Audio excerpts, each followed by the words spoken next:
Good afternoon and welcome to today's Adweek webinar, where we will be looking at ways to navigate privacy's impact on in-app advertising. And really what we're going to be talking about a year out from the IDFA deprecation and the start of ATT is how to win in today's mobile market. And our webinar today is being sponsored by InMobi, and also, of course, Appsumer, which by InMobi, which is, of course, now an InMobi brand. I'm Stuart File, Vice President of Branded Content at Adweek. I'm going to be your host for today's webinar. I'm just going to take a few minutes here and cover some of the basic webinar housekeeping, make sure that you know what to expect from our event and that you're familiar with the various features of our webinar platform. Our presentation today should go somewhere in the 30 to 35 minute range. There'll be a short slide portion and then mostly conversation among our panelists. After we're done with that, we are going to have plenty of time for audience Q&A. So if at any point during the presentation, if you have a question for today's speakers, just simply submit it through the question tool, and we're going to get to as many audience questions as we can following the end of our live event. It's not too late, by the way, to invite your colleagues to come and join us today. We'd love it if they would. If you have a colleague who's interested in this topic, we sent you a final reminder email for our event today about 15 minutes ago. In there, you're going to find a link to the registration page, so grab that link, send it off to your colleagues. They still have lots of time to register, come on in, and join us live. If they can't make it live, or if you need to leave the webinar early, or you have some other conflict, today's webinar is being recorded. It will be available on demand, and we're sending you a link to the on-demand recording later this afternoon, about 3:30, 4 o'clock. So use that link. You can come in and watch the recording at any point. That recording also will be live for the next 12 months. So, of course, you can come back at any point and watch and engage with this content again. As I mentioned, there will be some slides for today's webinar, and if you want a PDF of the slide deck, we've made that available. You're going to find that in the event resources area, and you should see that tab down underneath where you're seeing me right now. You should be able to find that. It's right by the question tool as well. Lastly, I want to remind everyone to please check out the Adweek webinar calendar, www.adweek.com/webinars. Got a full webinar calendar. Just before this one, I just added 2 more to the calendar. So really, we're going right now through about mid-June on the calendar. We're doing 3 webinars or so every single week, sometimes 4. Lots of different topics, obviously covering things related to mobile marketing and data, other things coming up on social media, on new shopping trends and shopping behavior and brands with purpose, and all sorts of different topics that marketers are really interested in these days. So see what's coming up on the calendar.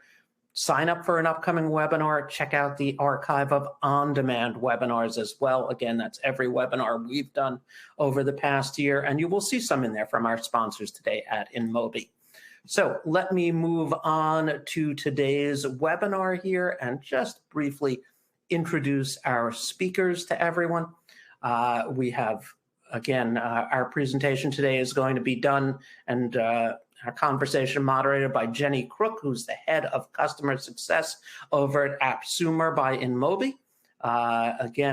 She's a mobile acquisition and growth specialist. And Jenny previously grew a new lifestyle and events app from 0 to 50,000 users in their first 6 months, on just some of her background.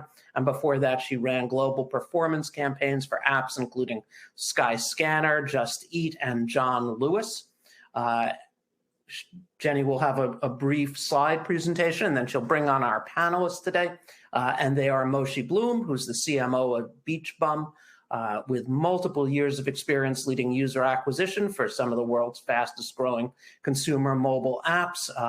Beach Bum, of course, is a games app out there. And prior to joining Beach Bum, he led user acquisition for Viber, a global messaging app. And then Adrienne Rice, who's the Director of Media Investment at M&C Saatchi Performance, where she oversees all direct partnership buys across the agency's U.S. business. And Adrienne is responsible for building vendor relationships, leading media buying strategy across key accounts, and optimizing client spend to maximize performance and revenue. Certainly things that we all know about. So with that in mind, let me just take a brief transition here and bring Jenny up to begin our webinar today. Welcome, Jenny. Hi, everyone. Thank you, Stuart. So thanks, everyone that's joined the webinar today. So privacy has been a big topic in mobile app install advertising in the last year. And what we want to do today is look back at what's happened, the impact that it's had on advertisers, and hear from these two hands-on experts that we have some solutions for you to thrive in this new world. So let's start by looking back at the big privacy changes in mobile over the past year. Whilst digital privacy came to the web a while back, it started impacting mobile advertising a year ago. The first big move was Apple's AppTrackingTransparency, or as we know it, ATT, rollout, which made IDFA opt-in and significantly reduced the user-level targeting and measurement on iOS devices. With this came SKAd Network, as we know it's abbreviated to SCAN, as a privacy-safe attribution solution.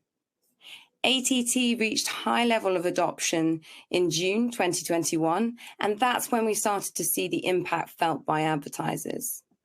More recently, Google has also announced plans to make the GAID opt-in in around 2 years' time, and we strongly suspect that this will be a more advertiser-friendly approach from Google. So it will include Google's attribution reporting, which will become their version of SCAN. So many industry analysts predicted that this was going to be an apocalyptic moment for mobile advertising. However, mobile advertising spend is forecast to continue growing at around 22% this year as mobile continues to dominate consumers' time. So before jumping into the impact that this has had on advertisers, I wanted to quickly pause and just define some of the terms and acronyms that you're going to hear today throughout these slides and our conversations, as there are many of them. So ID for advertisers, or IDFA, this is the ID that is used by the advertisers on iOS devices to target and measure at a user level. To do that deterministic matching. And that is what is made opt-in to share by users by ATT. AppTrackingTransparency, or ATT, is that prompt that we saw on the previous slide, which is used to ask users whether or not they will opt in to share their IDFA.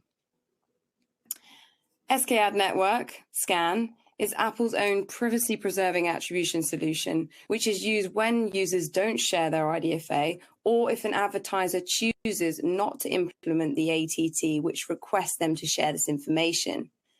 However, this does present lots of limitations to advertisers versus user-level attribution. And one of the reasons around that is because it only has one postback.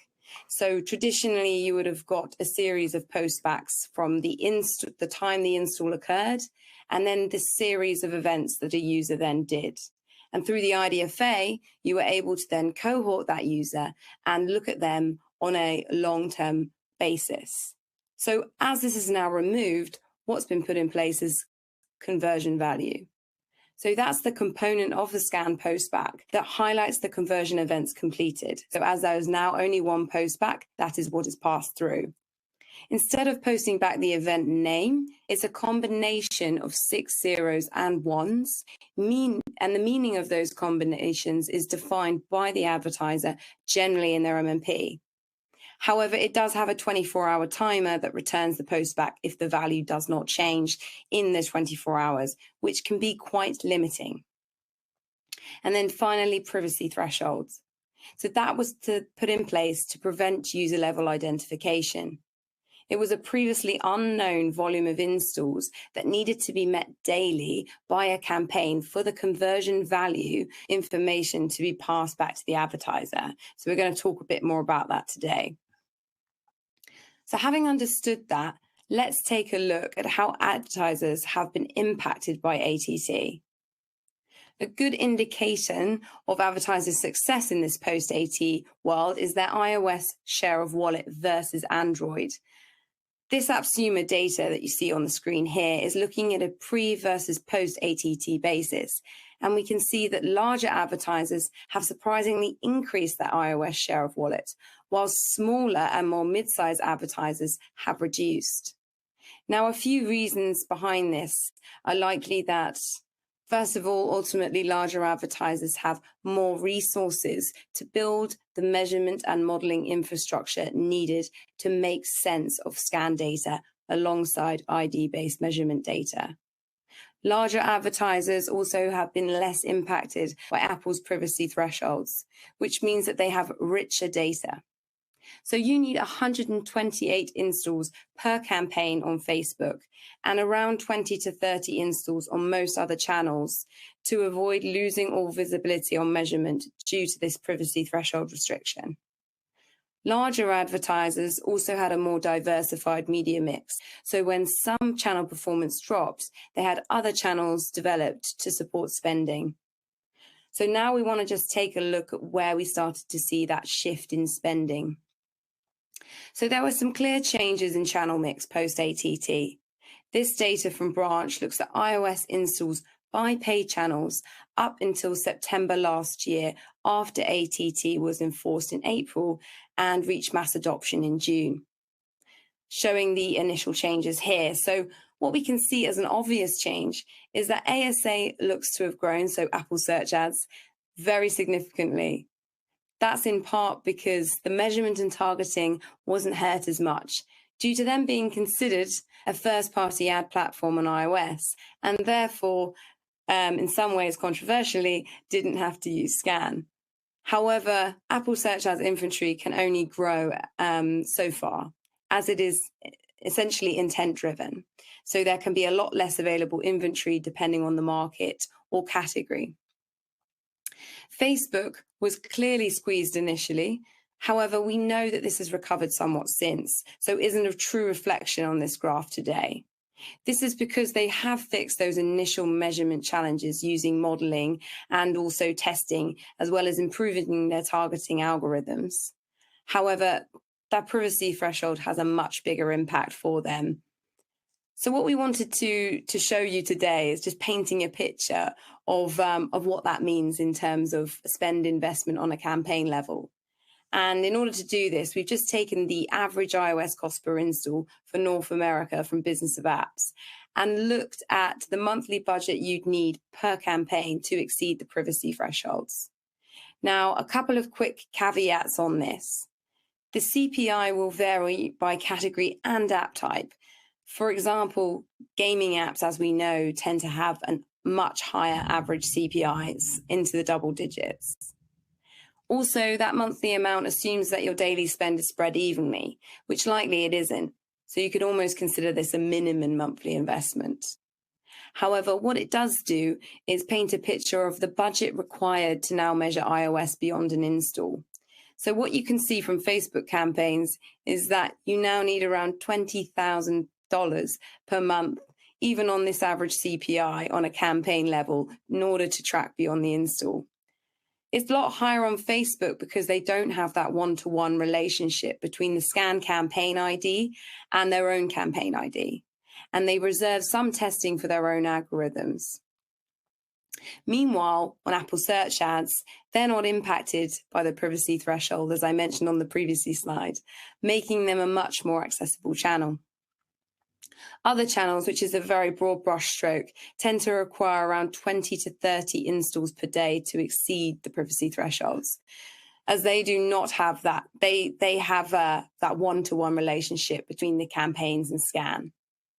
So this helps us just get a better understanding of what's going on behind the scenes of the previous charts and why some smaller advertisers have had to reduce their spend in certain channels. Having now understood the impact of ATT for iOS advertisers, I want to bring back in Moshi and Adrienne to start exploring some of the solutions that they are seeing working. And just one thing to mention before we do that is it is okay to not have solved everything yet, because as we've already seen, most haven't. So I want to start talking about channel mix. And my first question I'd like to pose to you, Adrienne, first. So how have you had to adjust your channel mix post-ATT? And what advice would you give to an advertiser when testing new channels? Yeah, so channel mix has definitely evolved since last April when Apple pushed out ATT. We've done a lot of different testing with SKAd Network with our different brands, but we're just not seeing that same level of performance that we saw when we had IDFA fully available. There's a number of reasons for this. The privacy threshold that you have to hit sometimes masks your conversion values. There's the post-back delays from Apple, so they're not sending it to you in real time. And then there's also limited testing ability with those campaign IDs being limited to 100. So there's only so many ways you can kind of slice and dice the inventory that you're serving to optimize and reach your target audience.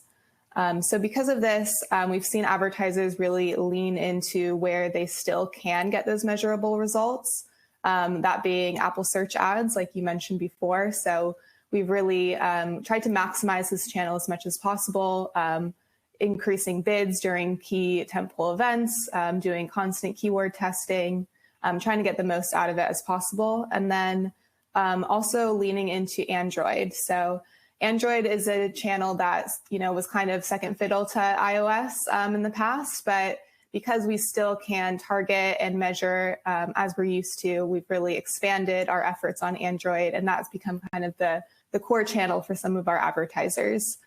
And Android is also a great platform to do testing on before you move to iOS. So with iOS, you do have to hit those privacy thresholds, and that sometimes means you have to invest quite a bit of budget in order to do any new testing. So if you do your testing on Android with smaller budget levels, you can kind of see what's resonating, what's not, and if something is working, you can move that over to iOS.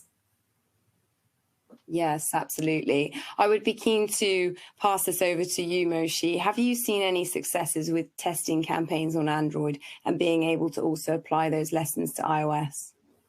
Yes. So first of all, I have to agree on Adrienne on a couple of the things. So definitely when it comes to testing, when it comes to spending small amount of budget and understanding what the impact of your creatives, Android is the platform.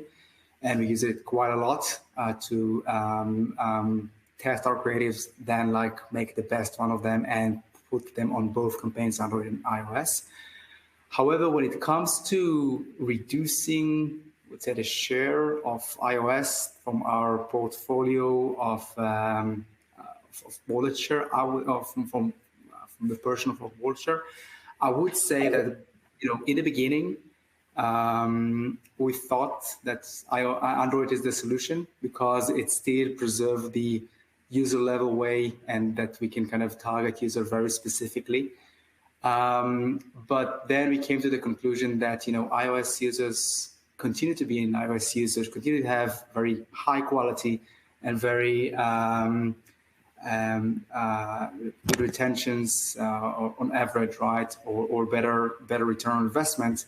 So we had to come back to iOS. At the moment, we kind of returned to where we were before, even slightly increasing our iOS share over Android due to the potential that we see over there. And did you see that performance fluctuate? So since coming back and investing more budget in iOS, have you seen an increase in average CPIs? So it's a different world out there, right? I guess that most of the advertisers went to Android, and it creates a lot of demand with, I would say, a fluctuated supply, and then it impacted the Android prices to go up dramatically. While in iOS became, the opposite picture. People fled, or advertisers fled from iOS and left a lot of opportunities. So in that sense, I would say that CPIs haven't changed a lot. We don't buy specifically, we don't target specific users. We don't have the same audience capability that we used to have. But I would say that the demand or lack of demand is still compensating for that at the moment. Great. Thank you for that, both. I'd like to just move on to have a discussion about the measurement changes and in particular scan. So again, let's start off with you, Adrienne. What are some of the key SKAd network challenges been for you, and how have you solved them? Yeah, I think one of the key challenges just overall in terms of measurement and attribution now is just aggregating all these different data sources into one and getting kind of a like-for-like view across them all. So you have self-attributing networks, MMP attribution, and now SKAd network. Specifically into scan, there is an issue of duplication between your MMP attribution and then also SKAd network. So let's say someone downloads your app, and then they actually do opt into the ATT prompt. That install is going to be attributed from both SKAd network and the MMP. So something that AppsFlyer has kind of spearheaded in terms of a solve for this issue is using one of the conversion value bits to denote if a user has opted into the ATT prompt. So through this conversion value, you can measure if they've opted in, then you kind of take that out from one of your data sets, and then you can actually combine the MMP attribution and the SKAd network attribution together. Is that something you've also applied, Moshi, to get a view of deduping that opted in and opted out data? So we use SKAd network slightly different, right? Because we are a casual game developer, and most of the users convert later than the 24 hours window. The SKAd network does not have, or the SKAd method does not have the right signal for us. So when it comes to measurement, when it comes to kind of applying the SKAd network into our media buying abilities, we kind of analyze the data with a media mix modeling, understanding what's the impact of each channel that we open, and how to kind of how impactful was the additional spend that we add, the additional users that came and their performance in a very aggregated, non-user related method. And with the SKAd network, we develop a unique way and kind of signal the networks what we need, but we are not analyzing the data of the SKAd network to tell us how successful were our campaigns. So it's more of a system to communicate with Facebook, with TikTok, with Google and Snap, how well or how accurate they were in targeting the right users, but the performance of the campaign is kind of, we analyze it on a media mix modeling way. Yes, I would love to go into more detail on that shortly. I'd also like to get a better understanding about, obviously I mentioned a lot in the slides around privacy thresholds. Has that been something that's impacted your campaigns, and is there ways that you've overcome that? So definitely yes, right? Facebook has its own privacy threshold, which is much higher than the rest of the networks. And I must say, right, in your slide, there is like a specific segment that we didn't address, is the probabilistic attribution. For now, we can still buy in most of the SDK networks and the DSPs relatively regular, targeting the right users, because they still can attribute in some probabilistic matching the users correctly. So when it comes to those probabilistic networks, we didn't change anything. It's business as usual. And similarly, Apple Search Ads also a very similar approach. What we did before is what we're doing now. And the only change that we have is around the self-attribution networks. There, we kind of dedicated one geo, whether it's a country or a collection of countries, to a single self-attribution network, testing to see if that's giving us the impact or the incremental impact that we are looking for. And there, after we're establishing the baseline of that specific attribution network, then we kind of move along and test another SKA network related network. That's our method. This is how we change a little bit. And of course, when it comes to Facebook, you need to have a very significant testing budget in order to make sure that you're actually delivering the conversion value back to your network, signaling that this is the users that you want to kind of continue buying. Yes, absolutely. Thank you for that very, very detailed run through, Moshi. I'd also like to just touch into targeting, as you've kind of alluded to some of it there, and how you've changed your approach in terms of media mix. But I'd also be keen to get a better understanding about your targeting approach without IDs, and whether or not you've adapted creative testing or your general creative approach since the rollout of ATT. So, Adrienne, let's go to you first. I'd love to hear a bit more from you on that. Yeah, so without IDs, obviously that really limits the behavioral targeting. We just don't know all this additional information about the users, what apps they've been, time spent, all of those behavioral signals. So I think the best way to do it is to pivot to contextual targeting, because you can see, what app are they in and certain things about that specific ad impression.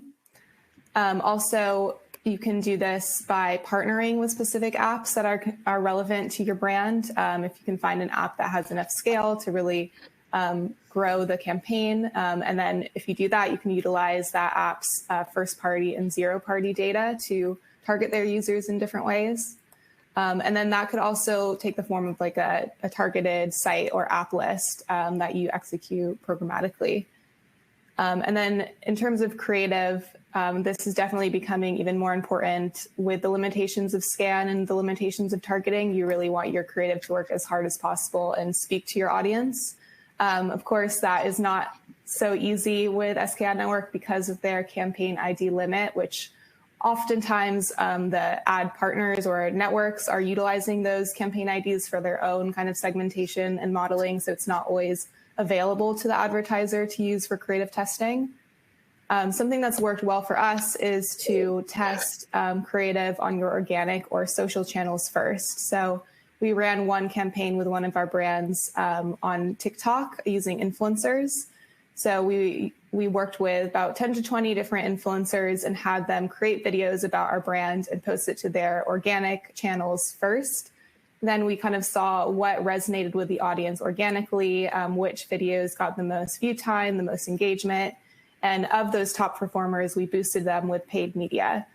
So in that way, we were able to get a read on creative performance without putting any spend behind it. And then because we selected the best ones, the campaign performed really successfully, even measured via SKAd Network. We saw great CPIs and great scale with that. So yeah, that's definitely been a big win for us. Yeah, I think that is a really great idea. Good way to explore using other influences to adapt your creative and optimize further. Moshi, as a similar question to you, have you also been using creative testing more post-ATT? No. So creative was always a big thing for us, right? We have a joke in the office that the head of creative is actually our best optimization manager. We just aligned, we continue with the approach of creating the most accurate, the most impactful creatives that we can do, test them on Android, see if it works. If it works, deliver them to iOS, and it delivers the results, or the creative deliver the result.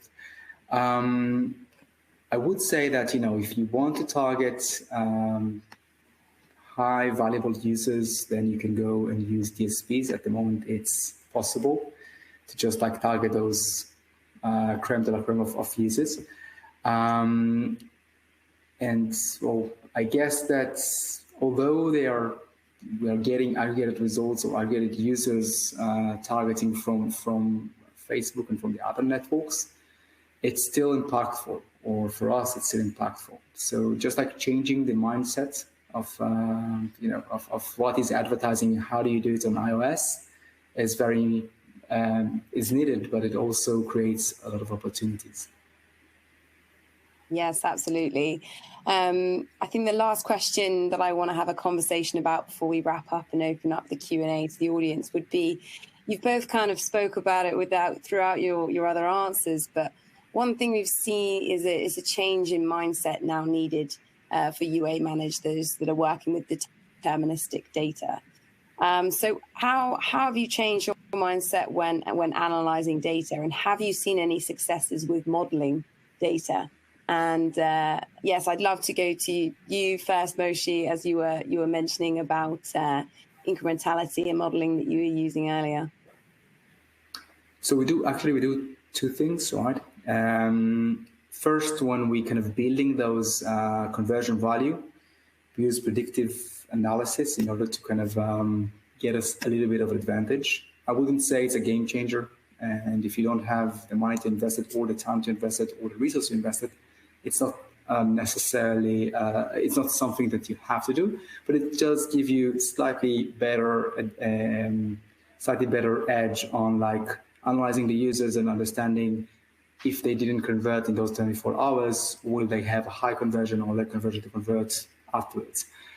And the second thing, as I mentioned before, yes, we try to kind of, put some big campaigns and big budgets throughout our creatives. If you have, for example, a benchmark of 1,000 installs a day, trying to purchase those 10 users will not move the needle. So we build our tests bigger and aim for the most impactful one to actually see the results on the organic traffic. So we can know clearly that this is something that worked or this is something that didn't work. And by trying to kind of then analyzing the impact that each sources or each channel had on your organic pile, you can start understanding whether it was incremental, not incremental to your growth. Yes, absolutely. And to Adrienne, it'd be great to also get your view on media mix modeling and incrementality measurements. What do you sort of think that the future of mobile measurement in that realm looks like? Yeah, I think that this is a great opportunity for advertisers to really look beyond those channels that are one-to-one measurable. I think a lot of brands have really gotten into this groove of only running on channels where you can get that direct, last click, deterministic attribution. But as that becomes more and more challenging with the different privacy changes that we're experiencing, it's a great opportunity to look beyond that and test different ways of measuring success, different attribution models. And through that, you can really expand your channel mix. So you can go to things like cross-channel attribution, CTV, influencers, digital out of home, all these different things that have maybe been nixed in the past because of measurement challenges. Now, as we open up, different ways that we're measuring value, those become possibilities. So incrementality testing is one that we've done quite a lot with our different brands that we work with. Geo-based incrementality testing specifically, which I know Moshi said he does as well, is a great way to do it because you don't have to rely on any device IDs. You can really segment your geos into, control and test and see the overall uplift on your organic activity of that, channel or of that new media that you've introduced. And then also media mix modeling, I think, is going to become super important for a lot more brands. I think some M&Ps are trying to get into this space as well.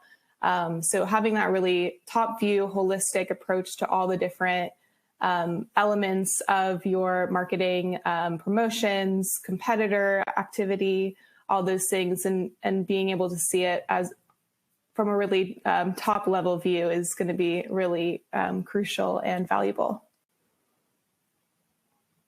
Yes, thank you both. I'm sure the audience will have further questions for you on that, as it's such a hot topic at the moment. Just before we open up to the audience questions, we just wanted to quickly share some steps that you can go away and take action with. So to prepare for this new privacy era in mobile advertising. So we've broken this out into measurement and targeting, and starting at the beginning with measurement. So this is kind of next steps if you want to take some of the guidance we've given here today. So first of all, identifying the conversion events that happen in the first 24 hours post-install and correlate strongly with long-term monetization. Then using this to inform the optimal conversion value setup and set up that scan measurement in your MMP of choice. Given the fragmentation of ID and non-ID based data, you'll want to invest in a BI layer if you're taking on that next step.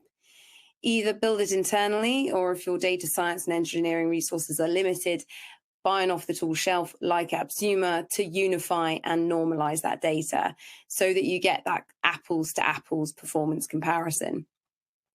And then once you've got those steps really nailed in, it's time to start working on filling any blanks. And that's where you'd start to look at modeling to get a better prediction of ROI at a campaign level. On the targeting side, first of all, analyzing where campaigns are falling foul of the privacy threshold and optimizing with either a campaign consolidation or by running burst campaigns on the strong days to exceed the daily threshold without blowing budgets. Maximize your performance on at least 2 iOS channels. ASA is a good place to start, given the advantages we've discussed. Diversify into more channels one by one, adding others as you max out performance. And look outside the traditional self-attributing networks, as these have been the hardest hit initially by ATT, as Moshi was discussing in the conversation earlier. Then it's worth looking at non-traditional channels like CTV and influencers, as Adrienne was discussing, that have been felt less impacted from ATT. Finally, I wanted to just highlight the ebook that we've written by Appsumer to help you succeed. If you want any more information past what we've discussed today, this should be really helpful to take you through the impact of ATT, help you with strategic frameworks to direct your approach and outline those practical steps you need to take. You can download it here or get in contact with myself. My email's jennifer@appsumer.io if you have any follow-up questions. And also, I'll be at MAU very shortly. Exciting event coming up. I'm sure we're all looking forward to meeting up in person. So if you're going to be there, would love to see any of you in person. And now I'd like to invite Stuart back to the room. Yes, bring forward the audience. Thank you, Jenny. And again, Adrienne and Moshi, thank you all. Really interesting conversation, and a lot really being brought up that I'm sure people can start to put in place here. I have taken the slides down because we're going to move into some questions here that are coming in from the audience. But before we do, just some very quick reminders for everyone. Number one, if you've got a question for our speakers, and we've had a number of them coming in, just submit it using the question tool you see there on your screen. We're going to get to as many as we can over the next 8 to 10 minutes or so. If we don't get a chance to get to your question, I will forward it over to our sponsor. There's always the opportunity for an offline response. Some quick reminders here. Again, if you enjoyed today's webinar, you got some value out of it. The webinar has been recorded. And we're sending you a link to that recording today about 3:30, 4 o'clock Eastern time. When you get that link, feel free to share it with your colleagues. If they're going to benefit from some of this, better yet, have them register. We will send them that link directly as soon as the recording is available.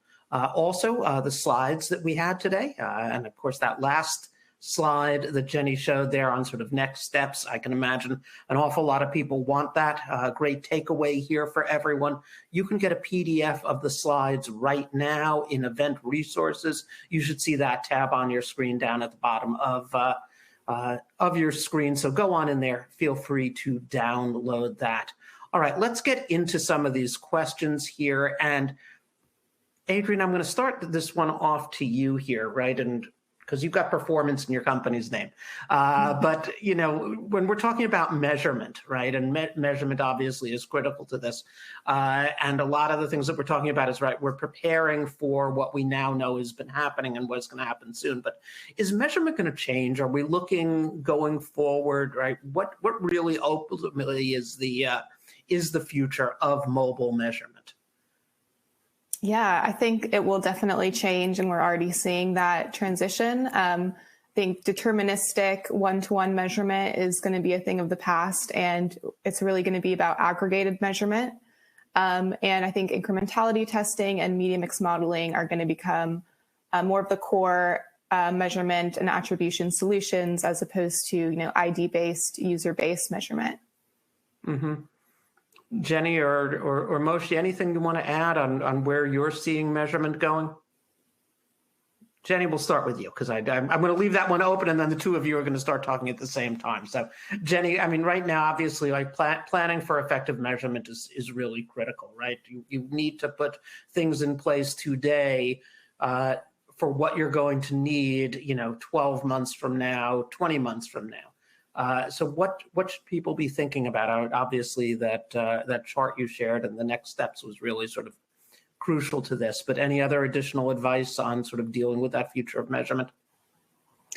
I think that we very much believe in privacy by design. So just fully accepting and adopting this new future where the user is opting in rather than opting out. And having that general mindset shift needed to move from deterministic to estimated model data. So I think UA managers need to get comfortable with this and work with data scientists to improve models. Mm-hmm. Moshi, anything to add? The system of attribution, right from the beginning, was not good enough to kind of estimate the value of the users. You know, last click attribution, which we all relies on, was not very accurate. It was the best solution out there, but it was not very accurate in kind of, you know, telling you the actual story of the user. So actually, by limiting the last click attribution model that every MMP has kind of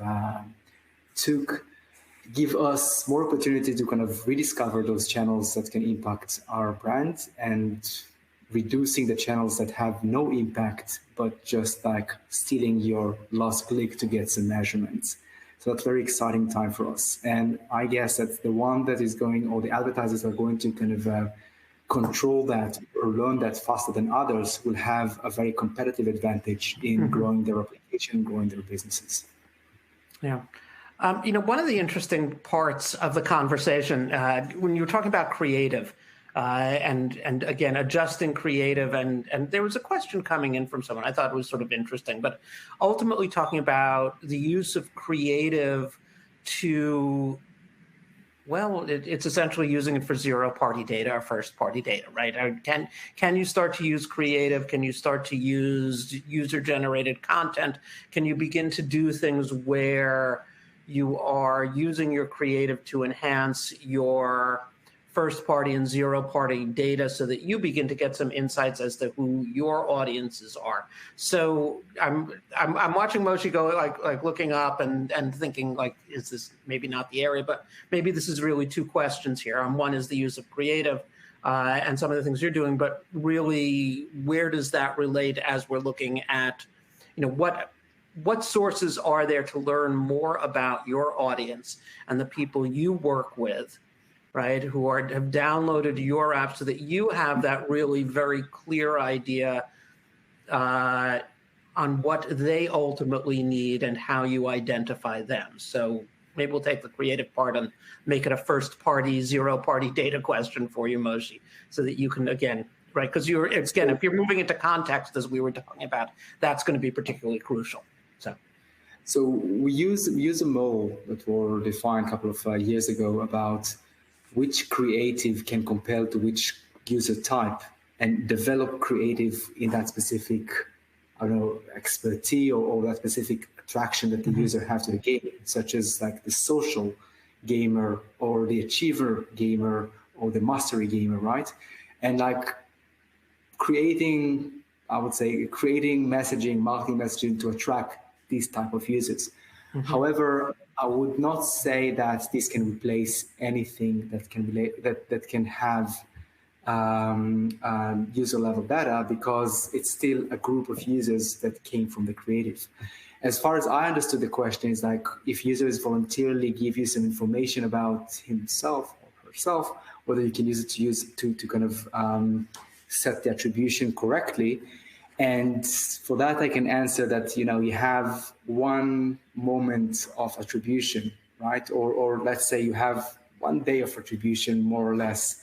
And afterwards, it doesn't really matter if you kind of be able to retroactively attribute the user correctly to the campaign. If you didn't deliver the signal of the user in time or the conversion in time, then it really doesn't matter. So yes, it would be nice to kind of collect first-party data and to kind of then use it to your different funnels of the game, such as monetization, such as user experience, user behavior, product behavior.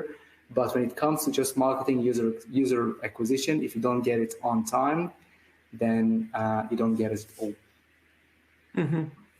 So, Adrienne, as you were talking a little bit about contextual targeting and the use of, using mobile apps or mobile apps moving into a contextual world, are you seeing apps and app providers act more as sort of publishers are, in which they're moving away from behavioral and looking for ways to, again, understand their audiences, maybe move into more of a persona-based opportunity for targeting? Is this where things are potentially going? Yeah, I think zero-party data is a relatively new term, and it's going to become more and more prominent and prevalent as we go on. And that is when users are volunteering to share their information because they're getting a certain value exchange out of that. So it's very transparent. It's very, user first. So the users are happy to share their information because they're getting something out of it. So if you have an app that is able to collect zero-party data and be totally clear with their users how they're using it, and it's very above board, those are the apps that are going to have a great data set and be able to segment their users and sell those segments and those targeting capabilities onto advertisers. So that's something that we've seen work very well for some of our advertisers. I think the challenge is finding an app or publisher that has enough scale to really make it worthwhile. Because if you're just one app, it's not the same scale as when we used to buy through, DSPs or big networks that you're accessing thousands and thousands. Right. I think we got time for one more very quick question here. And of course, whenever I say quick question, it always means it requires a long explanatory response. But Jenny, I'd love to hear from you. I mean, what people are asking, again, as we talked about measurement, about understanding sort of the key KPIs that should be monitored, beyond app downloads, to really sort of determine a successful ad campaign. So what should people be, or both app providers and others, to really understand what success looks like and what measurement should be? Absolutely. And I think the great thing about that is that all the answers to that lie in your analytics data. So by looking at what your super users are doing within the app, so what does their user flow look like? What are they interacting with in terms of features within your app? Typically, how long does it take to convert them along that funnel? If it's a e-commerce app where they want to add to basket and make a purchase, what is it that they typically do more of within your app or interact with than a user who is not in that high level user group. So using that, you can basically then work on those KPIs. So set those predictive KPIs to long-term goals. So this can be anything that happens on a day 1 to day 3 basis that predicts the success of those users converting to your end goal of revenue. And I think that's the shift that we have to see now that we can't measure users in a long-term view on iOS. It's more about using those predictive KPIs to infer whether that user then ultimately made a purchase. Yeah. And I know Moshi probably has some other info he can share on this. I guess that the KPIs haven't changed anything. Like we set them to kind of justify our business goals before the ATT, before the privacy enhancement by Apple, and even after the privacy enhancement, we didn't change our KPIs. Only thing that matters, or only thing that changed, is the way that we kind of trying to analyze those KPIs in a more aggregated way, right? In a more everything is kind of went to our organic pile, and then try to kind of extrapolate which contributed or which channel contributed to what. But rather than that, the ROI day 7, the ROI 100% ROI day, ROI month 1, everything just kept the same. Great. Well, I'd love to continue the conversation. Unfortunately, everyone, we are out of time. So again, Jenny, Adrienne, Moshi, really thank you, the three of you, for, again, great conversation and also for taking some time to answer these audience questions. To our audience, just some final reminders here. Again, check your email, 3:30, 4 o'clock New York time, for a link to the on-demand version of today's webinar. If you want today's slides, you can find them right now in event resources. So go on in there and grab that PDF so you have some of this good takeaway information. And lastly, adweek.com/webinars, our webinar calendar. See what's coming up, sign up for an upcoming webinar, check out the on-demand archive as well. So again, I want to thank our sponsors today from InMobi. I want to thank our speakers. I want to thank our audience for taking time out of your busy day. And we look forward to seeing everyone at an upcoming Adweek webinar. Thanks, everybody.